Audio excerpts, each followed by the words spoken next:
Guys ആരെങ്കിലും hall ticket മാറി എക്സാമിന് പോയിട്ടുണ്ടോ? ഇവിടെ ഒരാൾ പോയിട്ടുണ്ട്. ഇന്ന് രാവിലെ തന്നെ ചിന്നു തിരുവനന്തപുരത്ത് നിന്ന് വന്നിട്ടുണ്ട്.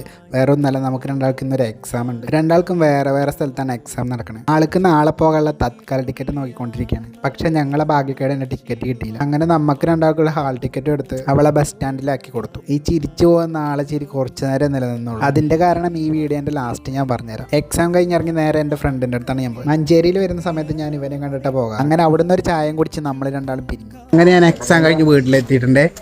അപ്പോൾ ഇവിടെ ഒരാൾക്ക് വലിയൊരു മണ്ടത്തരം പറ്റിയിട്ടുണ്ട് എക്സാമിന് പോയിട്ട്. എന്താ പറ്റിയത്? സ്ഥലം മാറിപ്പോയി. സ്ഥലം മാറിപ്പോയി. ഹാൾ ടിക്കറ്റ് മാറിപ്പോയി. മുന്നേ കഴിഞ്ഞ ഹാൾ ടിക്കറ്റ് ഇന്ന് കൊണ്ടുപോയി എക്സാമിന്. എന്നിട്ട് സ്വാഭാവികം. താങ്കളുടെ ഹാൾ ടിക്കറ്റ് ഞാൻ കറക്റ്റായിട്ട് എടുത്തെന്നല്ലോ. എൻ്റെ മാത്രമല്ലേ തെറ്റിച്ചോളൂ. എന്നിട്ട് ഞാനെ ബുദ്ധിമുട്ടിച്ചില്ല. ഞാൻ സ്വന്തമായിട്ട് ബസ് കയറി സ്വന്തമായിട്ട് എക്സാം ഹാളിലൊക്കെ പോയി ഞാൻ എക്സാം എഴുതി. ശരി, അപ്പോൾ ബൈ.